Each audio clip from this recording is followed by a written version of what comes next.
नमस्कार, स्वागत है सफलता आईएएस के ऑनलाइन प्लेटफॉर्म में। आज की क्लास में हम एमपी टेट का एक नया चैप्टर स्टार्ट करने जा रहे हैं।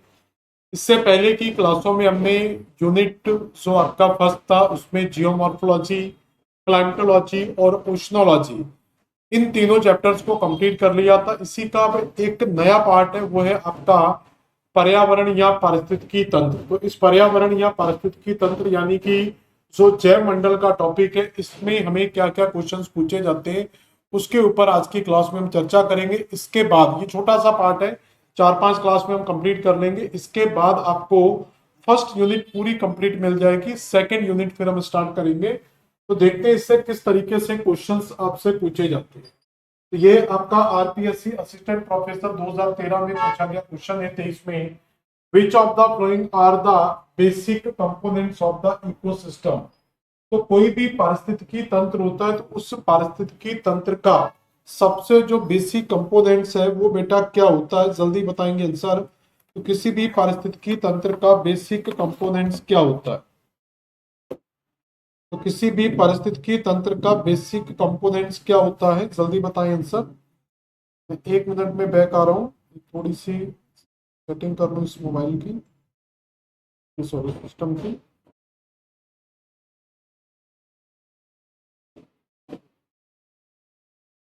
चलो देखिए जरा स्टार्ट करते हैं। तो पहला क्वेश्चन है कि पारिस्थितिकी तंत्र का मेन जो ऊर्जा सॉरी आधारभूत घटक है वो क्या कहलाता है? पहला दिया हुआ है एनर्जी, दूसरा बायोटिक कंपोनेंट्स और अबायोटिक। तो हम जानते हैं कि किसी भी पारिस्थितिकी तंत्र के घटकों की जब हम बात करते हैं उसमें ऊर्जा, बायोटिक और अबायोटिक सभी प्रकार के घटक काम करते हैं। तो इसलिए आपका जो सही आंसर होगा वो ए बी सी सही आंसर होगा। तो ये पूरा का पूरा इकोसिस्टम होता है। तो उस इकोसिस्टम के अंदर कुछ जैविक और अजैविक, तो अबायोटिक का मतलब हो गया कि यहाँ पर काम करने वाले कुछ जैविक घटक और कुछ होते हैं आपके जैविक घटक। जैविक घटकों के अंदर आपका उत्पादक हो सकता है, में पहला आता है आपका प्रोड्यूसर, फिर आता है आपका कंज्यूमर, उपभोक्ता, और उसके बाद आता है डीकंपोजर यानी कि विघटन करता। तो बायोटिक और अबायोटिक तो जैविक कारकों के अलावा कुछ कारक होते हैं जो अबायोटिक हैं, और बायोटिक के अंदर आपके उत्पादक होते हैं, उत्पादक के बाद आपके उपभोक्ता आते हैं, उपभोक्ता के बाद आपके डीकंपोजर आते हैं। और उपभोक्ता को भी हम 3 श्रेणियों में डिवाइड करते हैं, प्राइमरी, सेकेंडरी और टर्शरी।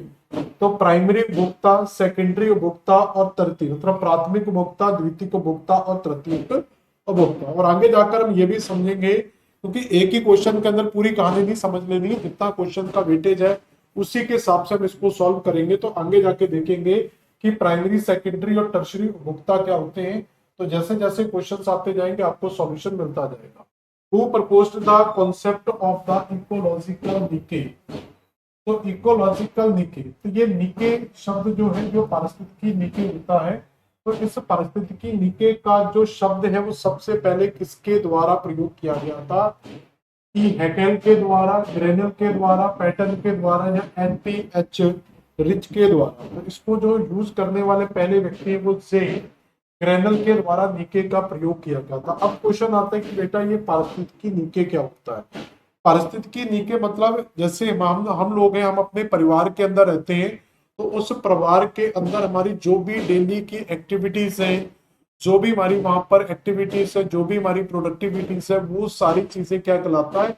उस सिस्टम का एक निके कहलाता है। तो जैसे एक सागरी क्षेत्र है, तो उस सागरी क्षेत्र के अंदर पाए जाने वाली जो जैव चीजें हैं, जो भी वहां पर एक इकोसिस्टम बना हुआ, तो उनके द्वारा उसको रन करने के लिए जो भी एक्टिविटीज की जा रही, यानी कि उसकी एक फंक्शनल यूनिट जो होती है उसको हम क्या बोल देते हैं? उसका नीके कहा जाता है। जैसे एक डेफिनेशन दी हुई है यहाँ पर, किसने दिया था? जोसेफ ग्रिनेल ने पारिस्थितिकी नीके की अवधारणा को औपचारिक रूप से परिभाषित करने और उसके उपयोग करने वाले पहले व्यक्ति का श्रेय दिया जाता है। और यह अवधारणा इन्होंने कब दी थी? 17। पारिस्थितिकी नीके किसी प्रजाति की अपने पर्यावरण में भूमिका, मतलब उसकी उस एनवायरमेंट के अंदर क्या भूमिका है, उसकी क्या स्थिति है। जैसे हमारी परिवार में क्या भूमिका होती है, हमारी परिवार में क्या पोजीशंस है, का वर्णन करता है, जिसमें यह भी शामिल होता है कि वह किस प्रकार से संसाधन प्राप्त करता है और किस तरीके से जीवन जीता है, किस तरीके से, मतलब कुल मिला के उसके अंदर होने वाली सभी प्रकार की एक्टिविटीज, तो सभी प्रकार के उसके वर्क्स, उसके जॉब, जैसे हम लोग काम करते हैं, जॉब करते हैं, जो भी एक्टिविटीज करते हैं, प्रोडक्शन करते हैं, वो सारी चीजों को क्या कहा जाता है, उसका एक पारिस्थितिकी नीचे कहा जाता है। तो ये शब्द किसने यूज किया था सबसे पहले, तो याद रखना कि पारिस्थितिकी नीचे को वर्णित करने वाला पहला व्यक्ति है जोसेफ ग्रेनेल, और ये अवधारणा इन्होंने 1917 में दी। ये तीन चीजें आपकी यहां से क्लियर हो जाएंगी। तो पारिस्थितिकी नीचे क्या है, पारिस्थितिकी नीचे शब्द का सबसे पहले प्रयोग किस व्यक्ति के द्वारा किया गया था, एवं पारिस्थितिकी नीचे का प्रयोग किस वर्ष दिया गया था, ये तीन क्वेश्चन आप इससे निकाल सकते हैं। अगला क्या है क्वेश्चन, निम्नलिखित में से कौन सा दृष्टिकोण अत्यधिक मानव केंद्रित है, which of the flowing approach is the highly anthropocentric, यानी कि ह्यूमन सेंट्रिक। तो कौन सा ज्यादातर ह्यूमन सेंट्रिक है, ये भी 2023 का क्वेश्चन है। हैबिटेट इकोलॉजी, नीके इकोलॉजी या डीप इकोलॉजी, चलो, या इसको आप सरफेस भी बोल सकते हैं, सरफेस इकोलॉजी।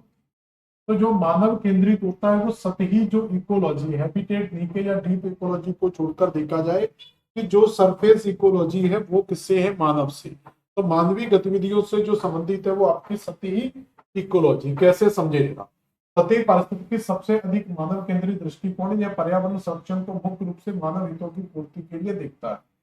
तो इसमें कुछ मानव केंद्रित दृष्टिकोण होते हैं, जैसे मानव प्रकृति को मानव उपयोग के लिए संसाधन मानता है, पर्यावरण संरक्षण केवल मानव के कल्याण के लिए महत्वपूर्ण है, प्रकृति का मूल्य केवल उसके उपयोगितावादी लाभों से निहित है। तो जब मानव ये मानता है कि जो प्रकृति है, जो पृथ्वी है, वो उसके लिए एक रिसोर्स है, तो वो अवधारणा क्या कहलाती है, आपकी मानव केंद्रित अवधारणा कहलाती है।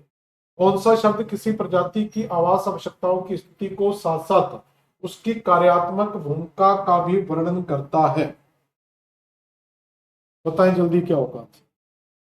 तो अभी मैंने आपको एक ग्रेनेल के द्वारा दिया गया 1917 में इसकी परिभाषा दी गई थी, ठीक है ना। तो 1917 में ग्रेनेल के द्वारा इसको प्रभाषित किया गया था, ठीक है ना। जो पहला क्वेश्चन भी हमने इसी के ऊपर किया था कि इसकी जो जोसेफ ग्रेनेल ने इसकी परिभाषा दी थी 1917 में। तो किसी भी पारिस्थितिकी तंत्र के अंदर होने वाली सभी प्रकार की एक्टिविटीज, जो डेली उनकी जो भी एक्टिविटीज है, जो भी फंक्शंस हैं, जो भी जॉब्स हैं, वो सारी चीजें क्या कहलाती हैं, आपकी पारिस्थितिकी नीचे कहलाती है। और ग्रेनेल के द्वारा इसका सबसे पहले परिभाषित किया गया था, और ये परिभाषा बेटा कब दी गई थी, 1917 में दी गई थी। नेक्स्ट क्वेश्चन क्या है, which of the following is not recycled in the biosphere. तो कौन सी चीज है जो आपकी एक सर्किल में काम नहीं करती है, जैसे वाटर। तो वाटर को हम एक सर्किल में पढ़ते हैं, तो पूरे का पूरा एक वाटर सर्किल पढ़ते हैं। तो पढ़ते हैं कि वाटर का एक सर्किल फॉर्म में चलता है, सतही जल का वाष्पीकरण होता है, वायुमंडल में पहुंचता, वायुमंडल में उसका कंडेंसेशन होता है, यानी कि संघनन होता है, संघनन होने के बाद वर्षा के रूप में फिर सतह पर आता, सतह से फिर वाष्पीकृत होता है। कार्बन साइकिल भी हम जानते हैं कि एक साइकिल में आती है, और नाइट्रोजन स्थिरीकरण का भी पूरा एक साइकिल है।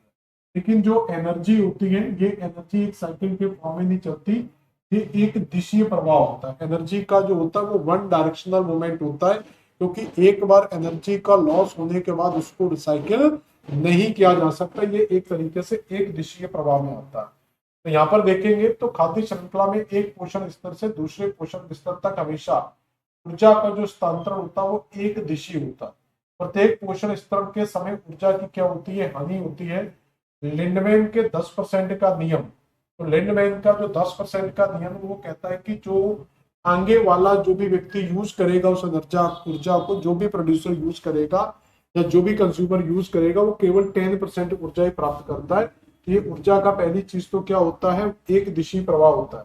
जैसे ये हिरन जो है इस ग्रास को खाएगा, इसके पास जो एनर्जी वो 1000 जूल है, 1000 जूल का 10% एनर्जी इसको मिलेगी, और इसने जो दी है वो 10% एनर्जी दी है, उस 10% एनर्जी का 1% आपको, सॉरी 10% यानी कि 1 जूल एनर्जी किसके पास होती है। तो जैसे आप जैसे जैसे ये चेन को बढ़ाते जाएंगे तो एनर्जी का क्या होता जाएगा, लॉस होगा। तो एनर्जी हमेशा लॉस होता है और एनर्जी का प्रवाह हमेशा एक दिशीय होता है। अगला बेटा क्वेश्चन क्या था, ecosystem is based on which principle. तो पारिस्थितिकी तंत्र किस सिद्धांत पर आधारित होता है, तो ये आपका एक डायनेमिक प्रोसेस होती है, यानी कि गतिशीलता के सिद्धांत पर आधारित।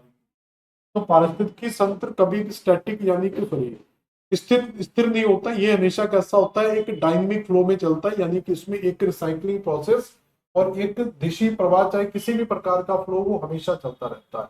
The term ecology was coined bye, तो सबसे पहले जो पारिस्थितिकी तंत्र का शब्द था ये किसके द्वारा दिया गया था। तो पारिस्थितिकी शब्द जो सबसे पहले था ये अर्नेस्ट हैकल के द्वारा दिया गया था। तो ये किसके द्वारा दिया गया था, अर्नेस्ट हैकल के द्वारा इस शब्द को सबसे पहले दिया गया था। तो पारिस्थितिकी तंत्र की बात नहीं हो रही, याद रखना, पारिस्थितिकी तंत्र एक अलग अवधारणा होती है और पारिस्थितिकी शब्द की बात हो रही है। तो जब भी पारिस्थितिकी शब्द पूछा जाएगा तो ये शब्द किसके द्वारा दिया गया, अर्नेस्ट हैकल के द्वारा दिया गया था। इसकी थोड़ी थ्योरी भी पढ़ लेते हैं। और ये शब्द 1869 में दिया गया। कब दिया गया था, 1869 में। हैकल के अनुसार वातावरण जीव समुदाय के पारिस्थितिक संबंधों के अध्ययन को पारिस्थितिकी कहा जाता है। पारिस्थितिकी का मतलब क्या होगा, वातावरण और जीव जंतुओं के बीच में एक अंतर संबंध जो पैदा हो रहा है उसको क्या बोलते हैं, पारिस्थितिकी कहा जाता है। और उसके बाद तो 1869 में, तो 1869 में 1969 में क्या किया गया था, पारिस्थितिकी शब्द दिया गया। ये शब्द किसके द्वारा दिया गया था, अर्नेस्ट हैकल के द्वारा दिया गया। लेकिन बाद में जाकर 1935 में तंत्र परिभाषा आती है जिसको कहते हैं पारिस्थितिकी तंत्र। तो ये जो पूरे का पूरा पारिस्थितिकी तंत्र ये टॉन्सले के द्वारा यूज किया गया था 1935 में। इसलिए ये दो शब्द बिल्कुल अलग अलग शब्द हैं कि पारिस्थितिकी तंत्र शब्द का प्रयोग किसने किया था और पारिस्थितिकी शब्द का प्रयोग किसने किया था। तो क्वेश्चन सॉल्व करते समय बेटा थोड़ा ध्यान रखना, गलत हो जाता है। इसके अलावा इथोलॉजी, इकोलॉजी, टेक्सोलॉजी और इकोलॉजिकल नीके, ये कुछ शब्द हैं, ये किस किस के द्वारा दिए गए हैं इनके बारे में देखते हैं। कि इसमें जो मुझे लग रहा है कि हम सबसे अच्छा जानते हैं वो हमारा इकोलॉजी। हम जानते हैं कि जो इकोलॉजी पारिस्थितिकी विज्ञान जो शब्द था, तो ये अभी हम दोनों पढ़ चुके हैं कि पारिस्थितिकी जो शब्द था ये हैकेल के द्वारा दिया गया था और इसके तंत्र जो है वो टॉन्सले के द्वारा दिया गया। तो यहाँ पर देखते हैं कौन सा दिया है, हैकले दिया है कि टॉन्सले दिया है। तो अर्नेस्ट हैकल यहाँ पर दिया हुआ है। तो ये पारिस्थितिकी शब्द सबसे पहले किसके द्वारा दिया जाएगा, अर्नेस्ट हैकल के द्वारा दिया जाएगा। यानी कि हमारा जो ऑप्शन बनेगा बी का 1, तो बी में हमारा जो ऑप्शन आना चाहिए वो 1 आना चाहिए। तो फाइंड आउट करते हैं बी वाले में। तो यहाँ पर बी का 4 दिया है, बी का 1, बी का 3 और बी का 2। ये ऑप्शंस हमारे नहीं होंगे, तो हमारा जो सही आंसर आएगा वो 2। केवल एक शब्द को पढ़ने से आपने पूरे का पूरा आंसर दे दिया। तो इसका मतलब अब आप कुछ नए कॉन्सेप्ट सीख सकते हैं कि जो इथोलॉजी है, तो इथोलॉजी शब्द का प्रयोग सबसे पहले यानी कि ये आइसोडोर ज्योग्राफी सेंट हिलरी के द्वारा दिया गया था। इसके अलावा यहाँ पर जो टेक्सोलॉजी है, तो टेक्सोलॉजी का शब्द किसने यूज किया होगा, तो ये सेंट जॉर्ज रेवार्ड के द्वारा। और जो इकोलॉजिकल नीके है, ये नीके भी देखो हम पढ़ चुके थे, ये गर्नेल के द्वारा। इकोलॉजिकल नीके भी हम पढ़ चुके थे, ये किसके द्वारा दिया गया था, गर्नेल के द्वारा। आप D3 से भी इसको मैच करेंगे तो बिल्कुल सही मैच हमारा हो जाए। तो ये कुछ चीजें आपकी, तो यहाँ पर जो दो मेन चीजें हैं वो आपका एक तो नीके था और दूसरा आपका इकोलॉजी। तो ये दो शब्द हमारे लिए इंपोर्टेंट थे। तो इकोलॉजी जो शब्द था ये हैकेल के द्वारा यूज किया गया था और नीके जो शब्द है ये आपका ग्रिनेल के द्वारा यूज किया, वो शब्द याद है। और अगर इकोलॉजिकल तंत्र आएगा, सिस्टम आएगा, तो ये आपके टॉम्सले के द्वारा यूज, ये जरूरी याद रखना। अगला बेटा क्वेश्चन क्या है, to first suggest the classification of the plant communities. तो किसने समुदाय के वर्गीकरण का सबसे पहले सुझाव दिया था। तो समुदाय के वर्गीकरण का जो सुझाव है वो सबसे पहले लाइनियस का मिलता है। तो लाइनियस का जो पादप वर्गीकरण है वो इस तरीके से मिलता है। तो hierarchy of the biological classification, उसमें सबसे पहले किंगडम्स को रखा, फिर फाइलम्स को, उसके नीचे क्लास, फिर ऑर्डर, फिर फैमिली, फिर जेनिस, फिर स्पीसीज। तो इस तरीके का ये इनका पूरे का पूरा क्लासिफिकेशन मिलता है। 6 पार्ट में नॉर्मली माना जाता है इसको। Which of the following climatic factor has the least effect the terrestrial ecosystem। तो कौन सा कारक स्थलीय पारिस्थितिकी तंत्र को सबसे कम रूप में प्रभावित करता है। तो कौन सा कारक स्थलीय तंत्र को सबसे कम प्रभावित करेगा? तो टेम्परेचर तो आप जानते हैं कि प्रभावित करेगा ही करेगा, सूर्य की स्थिति भी प्रभावित करेगी, विंड भी प्रभावित करेगा और वाटर की स्थिति। अब सबसे ज्यादा क्या हो सकता है?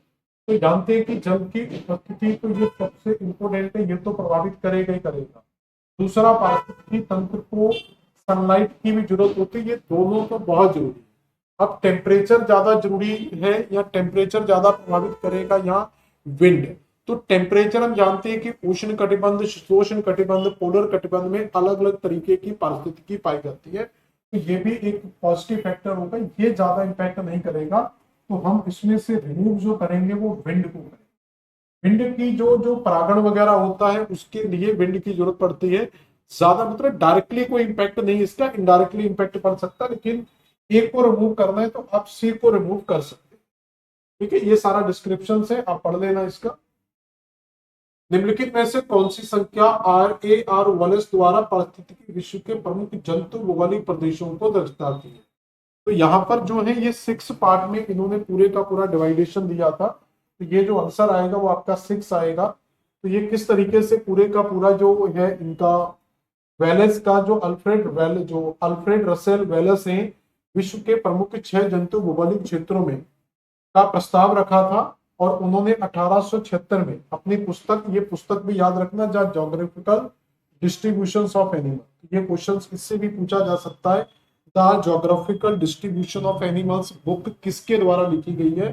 तो ये वेलेस का नाम याद रखना, या AR वेलेस का नाम याद रखें।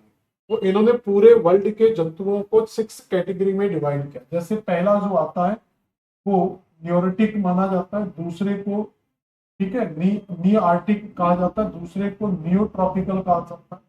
ये तो आपको देखो वैसे ही याद हो।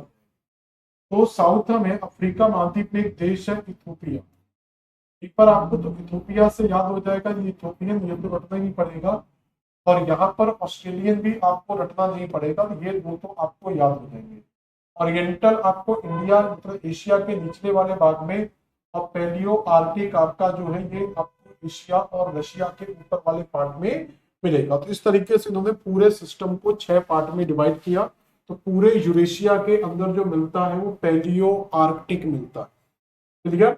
और ओरिएंटल आपको एशिया के दक्षिण वाले भाग में ऑस्ट्रेलिया अलग मिलेगा, अफ्रीका में इथोपिया, नॉर्थ अमेरिका के अंदर नियो आर्टिक, देखो यहाँ पर आर्कटिक लगा हुआ है और यहाँ पर भी आर्कटिक लगा हुआ, यानी कि ये ऊपर जो आर्कटिक ओशियन है ये आपका आर्कटिक ओशियन से रिलेटेड। तो याद हमें रखने के लिए करना है कि जो आर्कटिक वाला आता है, चाहे वो नियो आर्कटिक आए या पैलियो आर्कटिक आए, तो नियो आर्कटिक आपका नॉर्थ अमेरिका की साइड में रहेगा, पैलियो आर्कटिक आपका यूरोप और एशिया की साइड में रहेगा। अब बचेगा ट्रॉपिकल, तो ये नीचे का रीजन क्या होता है ट्रॉपिकल, तो यहाँ पर नियो ट्रॉपिकल आ जाएगा। इथोपिया आपको याद रह जाएगा, ऑस्ट्रेलिया याद रह जाएगा, इंडिया को टारगेट के याद कर लो ओरिएंटल। इस तरीके से आप इसको याद कर सकते हो। तो ये 6 क्लासिफिकेशन इन्होंने किए थे, और इनकी बुक का भी नाम याद रखेंगे, जोग्राफिकल डिस्ट्रीब्यूशन ऑफ एनिमल्स। 1876 में ये क्लासिफिकेशन उन्होंने दिया था। जितनी भी चीजें बताता जा रहा हूं इनको कॉपी में आप नोट भी कर सकते हो, तो नोट करने से क्या होता है आपकी चीजें साथ के साथ क्लियर भी हो जाती हैं। The plant community developed at the end of the plant succession is called. तो प्लांट सक्सेशन की जो थ्योरी है के अंदर अगर आप जाएंगे तो उसमें आपको प्लांट सक्सेशन मतलब वो कोई भी प्लांट है, तो कोई भी जब इकोसिस्टम आता, सक्सेशन का मतलब हो गया वहां पर उसकी जो एक ये तरीके से कह सकते हैं उसका जो आवास है, वो रहन सहन है, वो किस तरीके से वहां पर डेवलप होता है, उसको कहते हैं उसका succession, plant succession. Plant succession के 5 चरण आपको नॉर्मली मिलते हैं, तो उनमें जो लास्ट चरण होता है वो आपका क्लाइमेक्स, क्लाइमेक्स वेजिटेशन या क्लाइमेटिक क्लाइमेक्स, तो क्लाइमेक्स के नाम से याद रख लेना। ये दोनों चरण आ सकते हैं, ये सारे आपके लगभग सेकेंड चरण पर होता है, तो ये आपके आंसर आ जाएंगे बी और सी आप लगा सकते हैं, तो यानी कि 4 आंसर लगा सकते हैं। तो प्लांट सक्सेशन के 5 चरणों में अंतिम चरण जो होता है वो क्लाइमेक्स का होता है। मैं आपको 5 चरण दिखा देता हूँ। तो पारिस्थितिकी सक्सेशन यानी कि अंकुरण के समय के साथ पारिस्थितिकी तंत्रों की प्रजातियों की संरचना में, तो जैसे जैसे समय परिस्थिति बदलती है और उसकी प्रजातियों की जो संरचना में उसमें क्रमिक या दिशात्मक परिवर्तन है, तो यानी कि जब आप मान लो किसी दूसरी जगह पर जाकर रहते हैं, तो जब आप किसी दूसरी जगह पर जाते हैं, जैसे शादी होकर लड़की किसी के घर में जाती है, हमारे घर से बाहर से, तो जब भी किसी के घर में लड़की आती है या शादी करके या जाती है, तो वो जब वो दूसरे परिवार में जाती है, तो उसकी साथ भी क्या होता है, एक सक्सेशन की प्रोसेस होती है। वो एक नए एरा में, एक नए निके के अंदर इंटर करती है, तो वो क्या है, एक तरीके का सक्सेशन है। तो वो धीरे धीरे चीजों को क्या अडॉप्ट करना सीख जाती है। तो ऐसे करके उसके कई चरण आते हैं। पहला चरण होगा, उसमें अलग तरीके की परिस्थितियां होंगी, उसके बाद 1-2 साल निकलेंगे, बच्चे हो जाएंगे, उसके बाद बच्चे बड़े होंगे, बच्चों की शादी होगी, तो वो उसका अपनापन हो जाएगा, यानी कि वो एक फाइनल स्टेज में वो समझ आती कि यही मेरा अब घर, तो वो सक्सेशन होता है। तो पहला सक्सेशन होता है बेयर एरिया। बेयर एरिया मतलब एक तरीके का, इसको नंगे क्षेत्र बोला जाता है, यानी कि वहां पर किसी भी प्रकार के, किसी भी तरीके का कोई प्लांट नहीं होता, तो वो बेयर एरिया कहलाएगा। फिर उसके बाद आता है प्योरनेट कम्युनिटीज। प्योरनेट मतलब कोई ना कोई कम्युनिटीज यहाँ पर क्या सक्सेशन स्टार्ट करती है। फिर वो सेरे कम्युनिटी आती है, यानी कि वो धीरे धीरे सक्सेशन बड़ा होता है। फिर सक्सेशनल सेरल कम्युनिटीज आती है, यानी कि पहले प्योरनेट कम्युनिटीज आती है जो इसको डेवलप करती है। डेवलपमेंट के बाद एक फाइनल कम्युनिटीज बनती है, और उसके बाद जब ये पूरी तरीके से डेवलप होता है, तो उसको बोलते हैं क्लाइमेक्स कम्युनिटीज। तो लास्ट चरण जो होगा वो आपका क्लाइमेक्स क्लाइमेक्स कम्युनिटीज का होता है। इसलिए यहाँ पर क्लाइमेक्स वेजिटेशन या क्लाइमेटिक क्लाइमेक्स दिया, तो आपने क्लाइमेक्स दोनों ही दिए हैं, तो दोनों हमने आंसर दे दिया। किसने पारिस्थितिकी तंत्र को एक या अधिक जीवित जीवों और उनकी भौतिक और जैविक दोनों प्रभाव की या दोनों प्रभावी वातावरण से बनी एक कार्यात्मक अंत्यक्रिया प्रणाली के रूप में परिभाषित किया था। यानी कि एक तरीके से ये नीके की बात आ रही है, तो नीके का जो कॉन्सेप्ट था,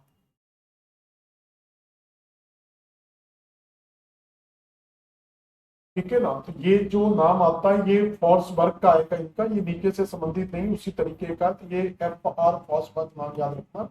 ये डिस्क्रिप्शन पढ़ लेते हैं, तो FR फॉर्सबर्ग ने पारिस्थितिकी तंत्र को, ये उनका कोटेशन है, डायरेक्टली इसको आप लोग याद कर लेना। अगला क्वेश्चन क्या है, जैव रासायनिक ऊर्जा चक्र किससे संबंधित है। तो जैव रासायनिक ऊर्जा चक्र का संबंध किससे होता है।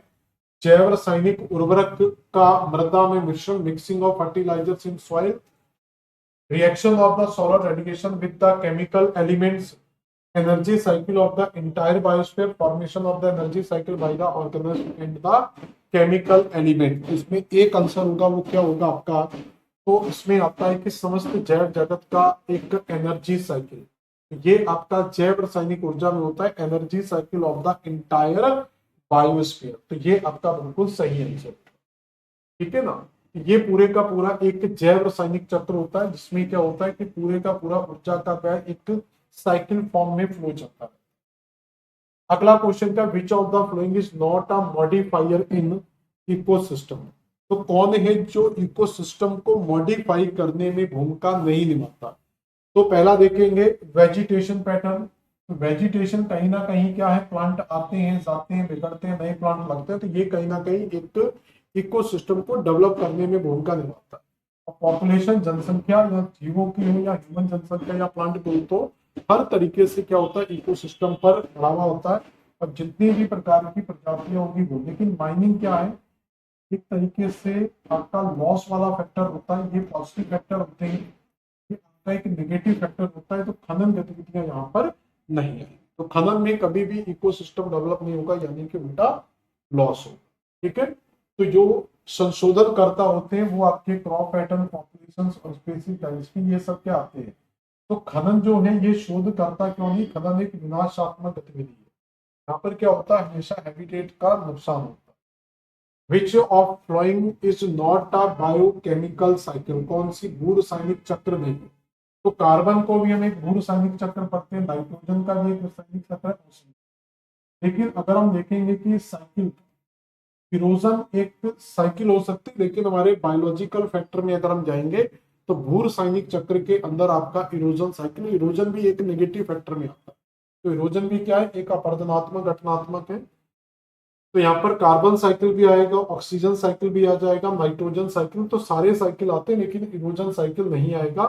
आहार, अ फूड वेव इज, तो आहार जाल क्या होता है, फूड वेव क्या होता है, ये याद रखना। आज जो हम क्वेश्चन कर रहे हैं, आज के जो मेटा क्वेश्चन कर रहे हैं तो ये बिल्कुल बेसिक चैप्टर यानी कि पारिस्थितिकी तंत्र का एक इंट्रोडक्शन है। जैसे जैसे हम बढ़ते जाएंगे पारिस्थितिकी तंत्र के और भी जो कॉन्सेप्ट हैं उनके हम क्वेश्चन करेंगे, एक दिन में नहीं होगा। तो ये पारिस्थितिकी तंत्र का टॉपिक धीरे धीरे आपका डेवलप होता हुआ चला जाएगा। अगला क्वेश्चन क्या है, एक सीधी कड़ी में गमन करने वाला अत्यधिक लंबा जाल, अनेक पोषण स्तरों वाला एक मध्य आकार का जाल, एक वृत्ति जाल या आहार श्रृंखलाओं वाला एक अंतर ग्रंथि जाल। तो ये वाला ज्यादा सही होगा, एक interlinked network of food chain. यानी कि जब यहाँ पर फूड चेन बनती है तो वो इंटरलिंक्ड होती है, यानी कि एक दूसरे पर आश्रित। जैसे ये आप देखोगे, जैसे प्लांट है, प्लांट को एक हिरण खाएगा, उसको कोई स्नेक खा जाएगा, इसको चील खा जाएगा, ठीक है। अब फिर यहाँ पर देखेंगे जो ग्रास है, ग्रास को क्या करेंगे, कुछ चूहे खा जाएंगे, कुछ टिड्डे खा जाएंगे, टिड्डे को आपका कोई मेढक खा जाएगा, मेढक को चील खा जाएगी, और फिर ये चूहे हैं तो इनको चील खा लेगी, तो सांप भी चूहे को खा लेगा। तो ये एक इंटीग्रेटेड मेथड होती है। ये फूड जाल जो बनते हैं, फूड ट्रैप जो बनते हैं, फूड वेब बनते हैं, वो आपके हमेशा एक डायरेक्शन में बनते हैं, ये हमेशा इंटीग्रेटेड होते हैं। पारिस्थितिकी तंत्र में पोषक तत्वों का संचरण होता है। In ecosystem the movement of the nutritions according to direct flow, indirect flow, reversal या सिक्वेंशियल। तो कैसा होता बताएंगे। तो यहां पर जब भी देखो, जब भी न्यूट्रिएंट्स की बात करते हैं तो न्यूट्रिएंट्स क्या होते हैं, तो ये हमेशा रिवर्सल फॉर्म में आते हैं। जैसे नाइट्रोजन की भी हम बात कर रहे हैं तो नाइट्रोजन आप जानते हैं कि ये नाइट्रोजन क्या है, एक साइकिल में चलता, एक साइकिल में चलता वायुमंडल और स्थल के बीच में। तो स्थल से पेड़ पौधे नाइट्रोजन को क्या है, नाइट्रोजन फिक्सेशन का वर्क करते हैं, और ये नाइट्रोजन क्या होती है, वायुमंडलीय क्रिया में पहुंचती है, और फिर वायुमंडल से ये क्या होती है, पेड़ों में वापस पहुंच जाती है। यानी कि जो न्यूट्रिशन है यहाँ पर वो रिवर्स होकर वहीं पर पहुंच जाते हैं। तो इसलिए ये क्या है, एक न्यूट्रिशन की, यहाँ पर याद रखना, कई लोग इसको डायरेक्ट यहाँ सिक्वेंशियल बोलेंगे, क्योंकि यहाँ पर ऊर्जा के ट्रांसफर की बात नहीं हो रही, यहाँ पर बात हो रही है पोषक तत्वों की। ये जरूर याद रखना। अगर ये एनर्जी फ्लो होता तो हमारा जो एनर्जी फ्लो होता है वो लिंडमैन के 10% के नियम के हिसाब से देखेंगे तो वो हमेशा एक दिशी होता है। तो यहाँ पर उसकी बात नहीं हो रही, यहाँ पर न्यूट्रिएंट्स की बात हो रही, यानी कि पोषक तत्वों की बात हो रही। वो हमेशा रिवर्सल फॉर्म में ही आपको देखने को मिलता। तो यहाँ पर देखेंगे तो जैसे एक उदाहरण भी दिया हुआ है, तो नाइट्रोजन चक्र में नाइट्रोजन वायुमंडल से मिट्टी में, फिर पौधों में, फिर जानवरों में, और फिर से कहाँ चली जाती है, वायुमंडल के अंदर चली जाती है। तो ये आपका एक नाइट्रोजन साइकिल होता है।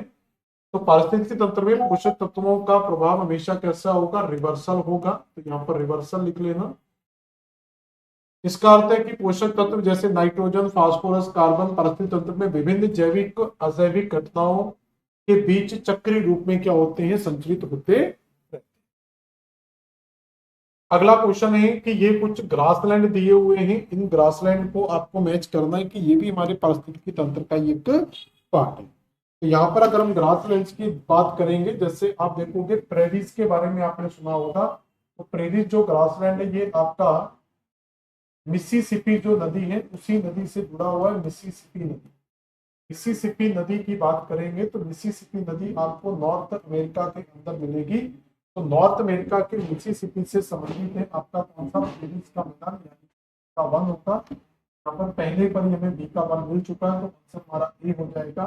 अब इसके बाद भी अगर हम देखें पंपास, पंपास का संबंध आपका पराना या पराग्वे जैसी नदियों से है। पराना पराग्वे नदियों से है, जो आपको कहाँ मिलते हैं, साउथ अमेरिका में। क्योंकि हम एक तो मैच करके देखते हैं, अगर हम पहले से आंसर लगाएंगे तो हमारा गलत भी हो सकता है, हमें मैच करना है। तो पंपास का संबंध किससे होगा, तो ये साउथ अमेरिका से होगा। तो ए का 2 करके अफ्रीका लिखा हुआ, अफ्रीका लिखा हुआ, अमेरिका में, तो ये साउथ अमेरिका दिया हुआ, तो सी का 2 आ जाएगा। तो देखो सी का 2 लिखा हुआ है। तो अब देखेंगे डी का जो आ रहा है, डी का 3, यानी कि ऑस्ट्रेलिया में जो घास के मैदान मिलते हैं गाँव से, और आपके अफ्रीका में जो मिलते हैं वो आपके कौन से, वेल्ड के घास के मैदान। यही आंसर हमारा ए आ जाएगा। तो ए का 4 आ रहा है, बी का हमने 1 लगाया, सी का 2 और डी का 3, बिल्कुल सही मैच किया हमने। ये पूरे का पूरा देखेंगे तो जो नॉर्थ अमेरिका के अंदर आप जाएंगे, ये नॉर्थ अमेरिका, तो यहाँ पर जो ग्रासलैंड मिलता है वो प्रेरीज मिलता है। साउथ अमेरिका का जो ग्रासलैंड है वो पम्पास है। अफ्रीका के अंदर जो है वो आपको सवाना वाला और वेल्ड वाला, यानी कि साउथ अफ्रीका के पास में आपको वेल्ड मिल जाता है। स्टेपी जो है ये आपको यहाँ पर मिलेगा, यानी कि यूरोप एशिया में, और डाउन्स आपको यहाँ पर। ये अलग अलग तरीके से वर्ल्ड में क्या है, कुछ ग्रासलैंड आपको मिलते हैं। एक पारिस्थितिकी तंत्र के संबंध में निम्नलिखित कथनों में से कौन सा सही नहीं है? Which of the following statement about the ecosystem is not correct?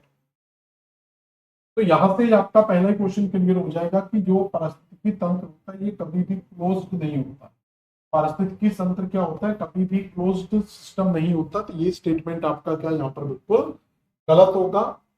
अगला क्या दिया है, खाद्य श्रृंखला में पोषण 4 पर निम्नलिखित में से कौन सा आता है?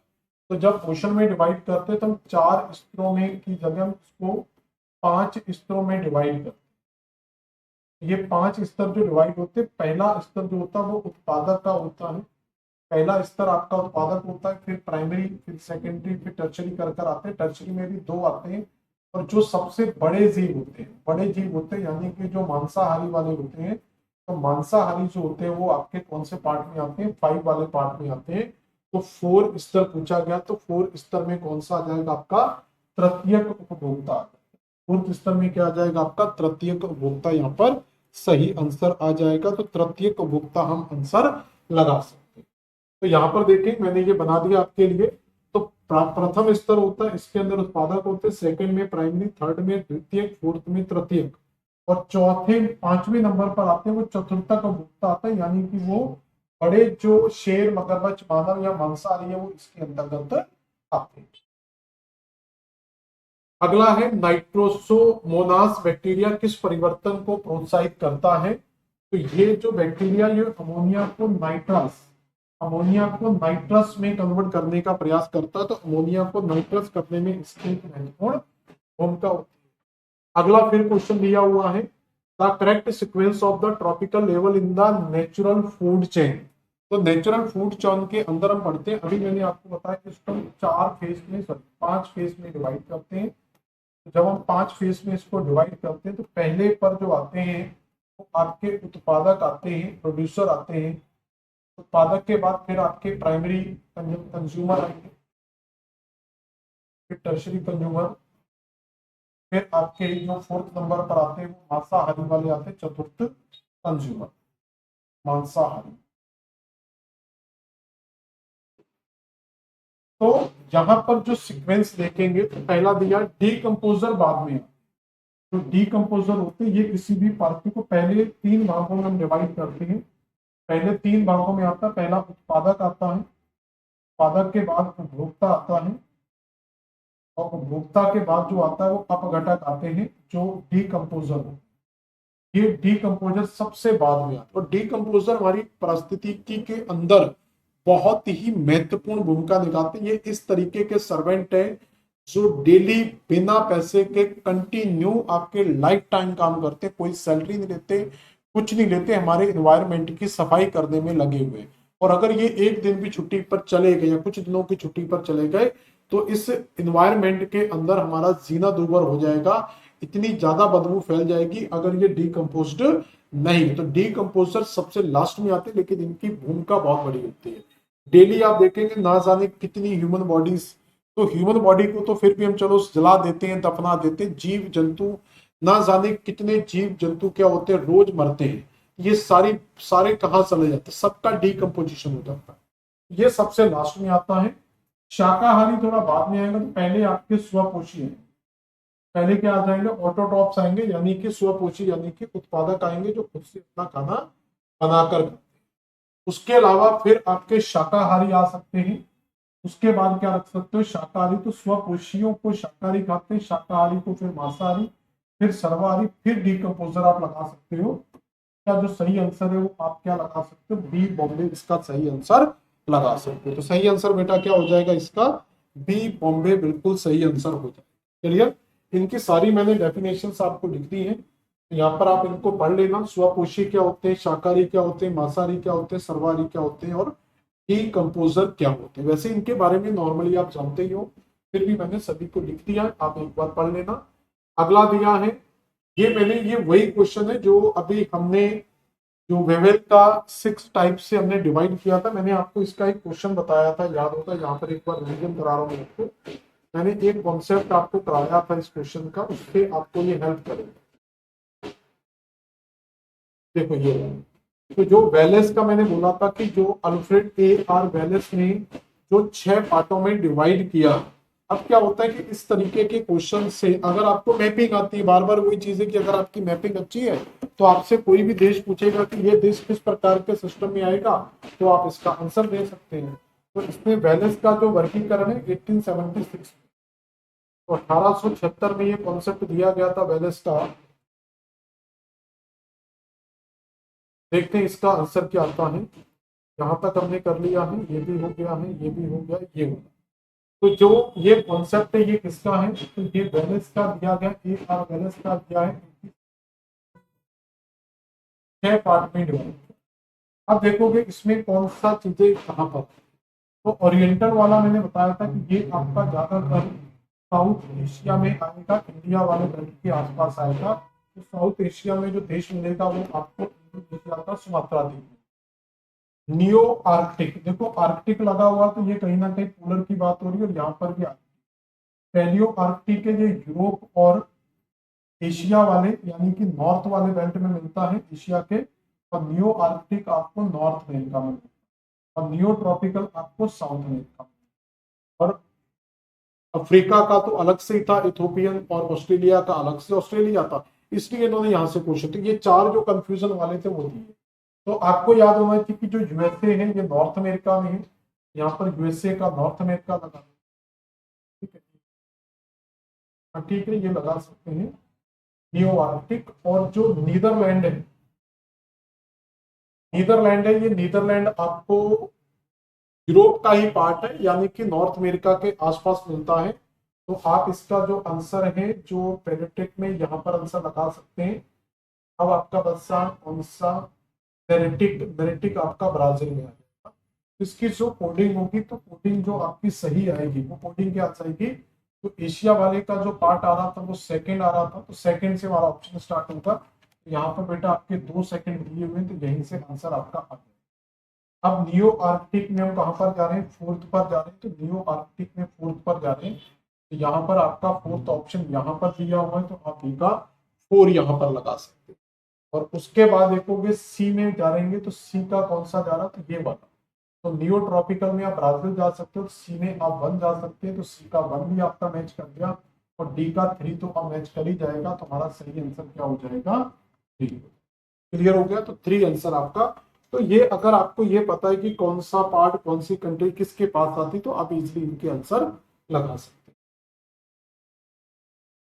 ठीक है, ये मैंने आपको बताया था। तो यहां तक का देखो, अभी हमने जो किया था उसमें कैसे एग्जांपल्स किए थे। तो यहां तक का जो इकोसिस्टम है ये इन्होंने एक पार्ट में डिवाइड किया। तो यूएसए आपका इसके अंदर आएगा, तो ये न्यूरोटिक का, ये जो पूरे का पूरा सिस्टम है ये नेयो ट्रॉपिकल आएगा। तो ब्राजील यहाँ पर है, तो ब्राजील आपका इस सिस्टम के अंदर आएगा, तो ब्राजील यहाँ से लगा सकते हैं। इथोपिया वाला दिया नहीं था। ग्रीनलैंड आपका यहाँ पर आता है, तो ग्रीनलैंड वैसे तो यूएसए के पास में, लेकिन ये इस पर अधिकार यूरोप का है, तो ये यहाँ से यूरोप वाले बेल्ट में चला जाएगा। और ओरिएंट में आपका यहाँ पर सुमात्रा द्वीप है, तो यहाँ से सुमात्रा से। क्लियर होगा, तो इस तरीके से आप इनके आंसर निकाल सकते हैं, बड़ी आसानी से चीजें हो जाती है। There are transition zone between the 2 ecosystem, तो 2 इकोसिस्टम के बीच में जब एक ट्रांजिशन जोन आता है, 2 इकोसिस्टम के बीच में जब एक ट्रांजिशन जोन आता है, तो इस ट्रांजिशन जोन में हम देखेंगे तो the transition zone between the 2 ecosystem is called biome, ecotope या इकोटोन या नन ऑफ दीज। तो इसको क्या कहा जाता है, इकोटोन के नाम से जाना जाता। तो इस सिस्टम को क्या कहते हैं, इकोटोन। तो ये एक ट्रांजिशन जोन होता है 2 कम्युनिटीज के बीच में। ठीक है, तो ये सबके बारे में मैंने लिख दिया, पढ़ लेना एक बार, इकोटोन, बायोटॉप, बायोम के बारे में क्या क्या होता है। एक बार आप इसकी स्टडी कर लेंगे तो आपको सारी चीजें क्लियर हो जाएंगी। Which of the following statement are correct, तो मांसाहारी खाद्य श्रृंखला के चौथे पोषण स्तर हैं। स्वपोषी शाकाहारी की ऊर्जा का मुख्य स्रोत होते हैं, तो ये भी सही है। मांसाहारी अपनी ऊर्जा शाकाहारियों से प्राप्त करते हैं, यही। सर्वाहारी अपनी ऊर्जा स्वपोषियों से प्राप्त करते हैं। तो इसमें देखेंगे कि जो ऑप्शंस आ रहे हैं तो ये क्या क्या सही, क्या पूछा है कि कौन से सही हैं, तो कौन कौन से ऑप्शन आपके सही हैं। तो ये तो सही है, सर्वाहारी अपनी स्वपोषी से प्राप्त करते हैं, ये भी सही आ रहा है। शाकाहारी ऊर्जा का प्रमुख स्रोत है, तो यहां पर कंफ्यूजन है मुझे कि ये कौन से चरण में आएगा। तो मांसाहारी मुझे लग रहा है कि पांचवें चरण के अंतर्गत आते हैं, तो ये कौन से चरण में आते हैं, चतुर्थ चौथे उपभोक्ता में आते हैं, प्राइमरी सेकेंडरी टर्शरी चौथे, तो चौथे उपभोक्ता के अंतर्गत आते हैं, लेकिन चरण इनका कौन सा होता है, वो पांचवें चरण में आता है। तो ये स्टेटमेंट गलत होगा, तो जिसमें एक दिया वो हटा दो, इसमें एक दिया ये हटा देते हैं, और इसमें भी एक दिया ये हटा देते हैं, तो बचा 2 4 2 3 4, तो 3 तो सही है, तो हम सी आंसर लगा लेते हैं। तो 2 3 4 आपके स्टेटमेंट यहां पर सही हो जाएंगे। तो ये दिया हो, देखो जो मांसाहारी है, ये मांसाहारी है जो, तो ये चतुर उपभोक्ता जरूर होते हैं, लेकिन चरण कौन सा होता है इनका, पांचवा होता है। तो यहां से आपका क्वेश्चन स्टेटमेंट जो गलत हुआ था वो यहीं से हुआ था। अगला क्वेश्चन क्या है, who first use the term of ecosystem इन 1935। तो निम्नलिखित विद्वानों ने 1935 में पारिस्थितिकी तंत्र, ये मैं करा चुका था पहले भी आपको। तो पारिस्थितिकी तंत्र जो शब्द था ये किसने यूज किया था, टांसले के द्वारा इस तंत्र का सबसे पहले यूज किया गया था। ठीक है ना। अगला है, who first gave the concept of the ecological नीके। तो नीके का जो सबसे पहले, इकोलॉजिकल नीके का जो सबसे पहले शब्द यूज किया था, तो ये किसके द्वारा किया गया था, हैचिंसन के द्वारा यूज किया गया था 1927 में। अगला क्वेश्चन क्या है, एक पोषण स्तर से दूसरे पोषण स्तर तक ऊर्जा स्थानांतरण की प्रतिशतता को क्या कहा जाता है। ठीक है ना। तो इसको कहा जाता है पारिस्थितिकी दक्षता, यानी कि इकोलॉजिकल एफिशिएंसी। तो इसको क्या बोला जाता है, इकोलॉजिकल एफिशिएंसी, यानी कि एक पोषण स्तर से जब दूसरे पोषण स्तर में ऊर्जा ट्रांसफर होती है तो उसको क्या बोलते हैं, इकोलॉजिकल एफिशिएंसी के नाम से जाना जाता है। निम्नलिखित पारिस्थितिकी तंत्र के प्रकारों में से कहाँ शुद्ध वनस्पति उत्पादकता की वार्षिक औसत स्तर अधिकतम होती है। तो वो सबसे ज्यादा होता है आपका कहां पर, टेम्परेट फॉरेस्ट के अंदर, यानी कि शीतोष्ण वनों के अंदर प्रोडक्टिविटी सबसे ज्यादा हमें देखने को मिलती है। तो पहले तो देखें, नेट प्राइमरी प्रोडक्टिविटी का मतलब क्या होता है, वह दर जिस पर पौधे प्रकाश संश्लेषण के माध्यम से ऊर्जा को कार्बनिक पदार्थों में परिवर्तित करते हैं और फिर उस ऊर्जा में से बसन के लिए उपयोग की गई ऊर्जा को घटाते हैं। यानी कि वो जो एनर्जी प्रोड्यूस कर रहे हैं, और डेली जैसे हम जो भी एनर्जी प्रोड्यूस करते हैं उसके बाद जो बच जाएगा, जो ग्लाइकोजिन में हमारी बॉडी के रूप में जमा होता है, वो हमारी क्या होती है, नेट प्रोडक्टिविटी होती है। कि जो हम जैसे हम खाना खा रहे हैं तो खाना खाते समय भी तो एनर्जी लग रही है, तो जो बच जाती है उसको कहा जाता है नेट प्राइमरी प्रोडक्टिविटी। शीतोष्ण वन में अन्य विकल्पों जैसे शीतोष्ण घास मैदान, सवाना, शंकुधारी वन की तुलना में शुद्ध वनस्पति जो उत्पादकता है वो क्या होती है, सबसे अधिक होती है। लघुत्तम वर्धन काल का जीवोम क्या है, तो द बायोमटिम इज द शॉर्टेस्ट ग्रोइंग। तो सबसे जो शॉर्टेस्ट ग्रोइंग होती है वो किसका होता है, टुंड्रा वेजिटेशन का सबसे शॉर्टेस्ट ग्रोइंग होता है। Select the correct statement regarding the characteristic of an ecosystem. तो किसी इकोसिस्टम के अंदर अगर हम जाएंगे तो उस इकोसिस्टम के अंदर विशेषताओं में कौन सा कथन है, तो यह एक स्वतंत्र है जिसमें प्रार्थ ऊर्जा का अनवरत है। तो ये अंग्रेजी में थोड़ा समझ में आएगा, it is a self sustained system which is the continuous flow energy. इसका समय इकाई के संदर्भ में पर्यवेक्षण किया जाता है। इसका संगठन ऊर्जा पदार्थ और स्थान की 3 मूल अवस्थाओं से होता है। इसकी निजी उत्पादकता होती है। तो इसका सही आंसर क्या होगा, तो क्या पूछा है, कौन सा कथन सत्य है, तो यह एक स्वतंत्र है जिसमें पार्थ ऊर्जा का तो एनर्जी जो फ्लो होता है ये आपका, it is a self sustain system with the continuous flow of energy. ये स्टेटमेंट यहां से थोड़ा सा गड़बड़ लग रहा है, तो आप इसका ए आंसर कर लेना अभी। तो इसमें यह लगा लेना कि ये क्या है, ए आंसर इसका सही होगा। कि वो हिंदी में थोड़ा सा दिया उससे कंफ्यूजन हो रहा है, बाकी के तो सही है। बायोमास का पिरामिड के मामले में प्रतिलोमन होता है। तो यहाँ पर क्या पूछा है, सत्य कथन। तो पहला वाला जो, सॉरी, यहाँ पर जो क्वेश्चन है वो पूछा गया कि कौन सा स्टेटमेंट सही है। तो ये स्टेटमेंट सही है कि यहाँ पर ये सेल्फ सिस्टम होता है और कंटिन्यूस एनर्जी का फ्लो होता है और एक समय इकाई के संदर्भ में पर्यवेक्षण किया जाता है। ये स्टेटमेंट सही नहीं होगा। इसका संगठन ऊर्जा पदार्थ और स्थान के 3 मूल घटकों में होता है, एनर्जी, मैटर एंड स्पेस। इनकी कोई भी अपनी खुद की प्रोडक्टिविटी नहीं होती है, हर एक दूसरे की उत्पादकता का क्या है, यूज करते हैं। तो पहला सही होगा। बायोमास का पिरामिड के मामले में प्रतिलोमन होता है, यानी कि प्रतिलोमन उल्टा जो पिरामिड है वो दो तरीके के पिरामिड हम पढ़ते हैं, एक सीधा और एक उल्टा। तो वन पारिस्थितिकी का जो फॉरेस्ट का जो इकोसिस्टम होता है, पारिस्थितिकी बनता है, वो आपका कैसा होता है, सीधा बनता है। तो ये तो आंसर आएगा नहीं। घास का भी सीधा ही बनेगा और फ्रेश वाटर का सीधा बनेगा। मेराइन का जो होता है समुद्री पारिस्थितिकी का इकोसिस्टम हमेशा कैसा बनता है, उल्टा बनता है। तो यहाँ पर सी आंसर आपका हो जाएगा। तो आप सही आंसर क्या लगा सकते हैं, सी। तो ये आपका एक फॉरेस्ट का है और ये एक आपका मेराइन का, जो यहाँ पर आपको एक उल्टा पारिस्थितिकी तंत्र दिखाई देता है। तो विच of the following is not the micro nutrient for plant. तो कौन सा पेड़ों के लिए एक जीवाश्म सूक्ष्म तत्व नहीं है, माइक्रो कॉन्ट्रेंट नहीं है। तो कार्बन भी है, नाइट्रोजन भी है, ऑक्सीजन भी है, आयरन नहीं है यहाँ पर। तो सही आंसर क्या आ जाएगा आपका, आयरन सही आंसर होगा। ठीक है, तो नाइट्रोजन, फास्फोरस, पोटास सब माइक्रो न्यूट्रिएंट्स में आते हैं। Carbon. Which proposed the concept of the polyclimax. तो पॉलीक्लाइमेक्स का जो कॉन्सेप्ट है ये किसके द्वारा दिया गया था, तो ये टांसले के द्वारा दिया गया एक पॉलीक्लाइमेक्स का छोटा सा कॉन्सेप्ट है। एक पारिस्थितिकी अनुक्रमण में जो कि अकार्बनिक अंशों में प्रचुर परंतु अकार्बनिक अंशों में अल्प मात्रा में स्थान से प्राप्त होता है को क्या कहा जाता है। ऑटोजेनिस, एलोकोजेनिस, न्यूट्रम या ऑटोट्रैफिक ऑटोमास, क्या कहा जाता है इसको। तो इसको कहा जाता है ऑटोट्रॉफिक अनुक्रमण। तो इसको क्या कहा जाता है, ऑटोट्रॉफिक अनुक्रमण। तो इसका सी आंसर यानी कि डी आंसर कर लेंगे। तो ऑटोट्रॉफिक अनुक्रमण एक प्रकार का पारिस्थितिकी अनुक्रमण है, सक्सेशन है, जो कि एक ऐसे स्थान से शुरू होता है जहां पर अकार्बनिक पदार्थ तो काफी होते हैं लेकिन कार्बनिक पदार्थ क्या होते हैं, कम होते हैं। इस प्रकार के अनुक्रमण में प्राथमिक उत्पादकता जैसे शैवाल, लाइकन पहले उपनिवेश स्थापित करते हैं और फिर धीरे धीरे कार्बनिक पदार्थों का निर्माण करते हैं जिससे अन्य जीवों के विकास के लिए पारिस्थितिकी बनती है। यह अनुक्रमण आमतौर पर चट्टानों, रेत के टीलों व नए बने हुए ज्वालामुखी द्वीपों पर देखा जाता है। तो ये ऑटोट्रॉपिक सक्सेशन का मतलब होगा, जैसे आप देखेंगे कि जो शैवाल है, लाइकेन है, जैसे आपने मूंगे के बारे में सुना होगा, मूंगा मूंगा यानी कि शैवाल, ठीक है, और उसके अलावा लाइकेन। तो जो शैवाल और लाइकेन होते हैं ये दोनों एक दूसरे के सहजीवी संबंध में रहते हैं। तो शैवाल लाइकेन को क्या करता है, जो एल्गी होती है उसको क्या करता है, एक आपको फिजिकल सपोर्ट प्रदान करता है। उसके बदले में क्या होता है, लाइकेन जो एल्गी वगैरह है ये इसको क्या करते हैं, भोजन प्रदान करते हैं। तो जिससे धीरे धीरे ये इकोसिस्टम क्या होता है, डेवलप होना स्टार्ट हो जाता है।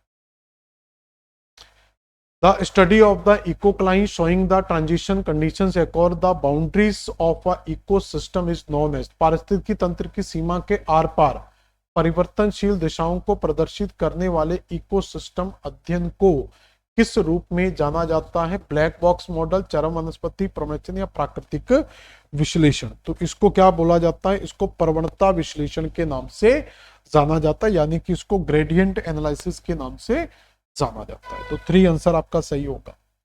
तो पारिस्थितिकी तंत्र की सीमाओं के आर पार परिवर्तन दशाओं जैसे तापमान, आर्द्रता, मिट्टी संरचना आदि को प्रदर्शित करने वाले इकोक्लाइन अध्ययन को प्रवणता विश्लेषण यानी कि ग्रेडियंट एनालिसिस के नाम से जाना जाता है। किसने विश्व पारिस्थितिकी तंत्रों में मुख्य हार्वेस्ट विधि और शुद्ध प्राथमिक उत्पादकता के आधार पर विभाजन किया था। तो इसका सही आंसर क्या होगा, तो इसका सही आंसर, ये मत सोच लेना कि ये आंसर हाईलाइट है, वो कलर हो गया है। तो इसका जो वर्गीकरण किया था वो ऑडेम के द्वारा किया गया। तो मैं यहाँ पर और हाईलाइट कर दे रहा हूँ, ये आंसर नहीं होगा, ये नहीं होगा, ये नहीं होगा, हमारा आंसर जो होगा वो ऑडेम होगा।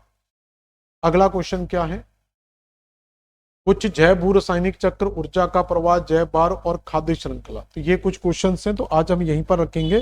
तो लगभग हमने 35 क्वेश्चन पूरे कंप्लीट यहाँ पर कर लिए हैं। तो 35 क्वेश्चन आपके यहाँ पर कंप्लीट हो गए हैं। कुछ क्वेश्चन और बचे हैं, 3-4 और भी लगे, आप इनको कर लेते, पूरा कंप्लीट ही करा देते हैं। तो यहाँ पर 2-4 क्वेश्चन और है, जैव भू रासायनिक चक्र, ऊर्जा का प्रवाह, जैव भार और खाद्य श्रृंखला। तो यहाँ पर अगर आप इन क्वेश्चंस को देखेंगे तो इसमें सही आंसर क्या आएगा। तो अगर हम जब भी बायोलॉजिकल बायोकेमिकल साइकिल की बात करते हैं तो इसका मतलब है ये एक न्यूट्रिएंट साइकिल होती है। कैसी साइकिल होती है, तो इसका मतलब ए का 2 होगा। तो फाइंड आउट करो ए का 2 कहाँ दिया, ए का 4, ए का 3, ए का 2। तो हमारा सी आंसर आ रहा है। तो बिल्कुल सही आंसर क्या आ जाएगा, सी। लेकिन और में तो जब भी फ्लो ऑफ एनर्जी होता है तो जब भी एनर्जी फ्लो होता है तो इसका मतलब होगा तो ये क्या है, एक थर्मोडायनेमिक यानी कि एक गतिक ऊर्जा का नियम होता है। तो ये आपका, क्योंकि ये गतिक ऊर्जा होती 4 हो जाएगा। जैव भार की जब भी हम बात करते हैं, बायोमास की बात करते हैं, तो वो पारिस्थितिकी तंत्र की प्रोडक्टिविटी को दिखाता है कि पारिस्थितिकी तंत्र की प्रोडक्टिविटी क्या है। और फूड चेन जो है वो हमेशा क्या दिखाते हैं, आपके एक पिरामिड्स को दिखाते हैं कि वो फूड चेन का पिरामिड किस तरीके से बनता है। तो सी आंसर आप यहां पर कर लेंगे, तो सही आंसर बेटा क्या हो जाएगा आपका, सी हो जाएगा। एक दो क्वेश्चन और देखे जरा। पार्थिव परिस्थितिकी तंत्र में निम्नलिखित में से किसमें अधिकतम जैव भार होता है? तृतीयक उपभोक्ता, द्वितीयक उपभोक्ता, प्राथमिक उपभोक्ता या प्रोड्यूसर? तो सबसे ज्यादा जो जैव भार होगा वो किसके अंदर होगा? तो सबसे ज्यादा जो प्रोडक्टिविटी है वो प्रोड्यूसर की होगी, क्योंकि जैसे जैसे आगे बढ़ते जाएंगे लिंडेन के 10% के नियम के आधार पर देखेंगे तो वहां पर क्या होता है, इनमें हमेशा कमी देखने को मिलती है। तो 10% ऊर्जा का लॉस होगा, तो सबसे पहले आंसर होगा आपका 4। निम्नलिखित में से कौन सा एक पद केवल जीव द्वारा ग्रहण किए गए दिक् स्थान का ही नहीं बल्कि जीवों के समुदाय में उसकी कार्यात्मक भूमिका का भी वर्णन करता है? तो ये हम पहले पढ़ चुके हैं, तो इसको क्या बोलते हैं, इकोलॉजिकल नीके। तो जब भी कोई फंक्शनल यूनिट आपसे पूछा जाएगा तो वो समझ लेना किसकी बात हो रही है, एक नीके सिस्टम की बात होती है। तो एक नीके की बात होती है, ठीक है, परिस्थितिकी नीके आपका यहां पर आ जाएगा। नहीं, इसमें कुछ गड़बड़ है। तो कौन सा एक पद केवल जीव भार द्वारा ग्रहण किए गए दिक् स्थान का ही नहीं बल्कि जीवों के समुदाय की उसकी कार्यात्मक भूमिका का वर्णन करता है? तो ये नीके ही लगा लेना, इसका सही होगा ये। अगला क्वेश्चन क्या है, which of the following statement about the synecology is correct? तो सम पारिस्थितिकी के बारे में कौन सा कथन सही है? तो सम पारिस्थितिकी के बारे में कौन सा सही है? यह जीव समुदायों के, यह व्यक्तिगत जातियों का उनके वातावरण के साथ संबंध का अध्ययन है, यह जीव समुदायों के जटिल अंतर संबंध का अध्ययन है, यह अनिवार्यता आवास परिस्थिति या मुख्य सामाजिक है? तो इसमें सही जो आंसर आना चाहिए, अंतर संबंध तो आएगा। ये जीव समुदाय के जटिल संबंधों को क्या बोलते हैं, सम पारिस्थितिकी या सपारिस्थितिकी के नाम से जाना जाता है। अगला क्वेश्चन क्या है, इकोलॉजिकल नीके रेफर टू? तो पारिस्थितिकी नीके किसका संकेत करता है? मनुष्य तथा पर्यावरण के बीच पारिस्थितिकी जीवन में जीव की कार्यात्मक भूमिका। तो यही आंसर हो जाएगा हमारा। तो जो पारिस्थितिकी व्यवस्था उसके अंदर उसके द्वारा होने वाली कार्यात्मक भूमिका, फंक्शनल यूनिट को नीके के नाम से जाना जाता है। अगला है, पारिस्थितिकी नीके की अवधारणा सबसे पहले किसने प्रस्तुत की थी? तो ये हम पहले भी क्वेश्चन कर चुके हैं कि पारिस्थितिकी तो ये एचिंसन के द्वारा दी गई अवधारणा थी, ठीक है ना।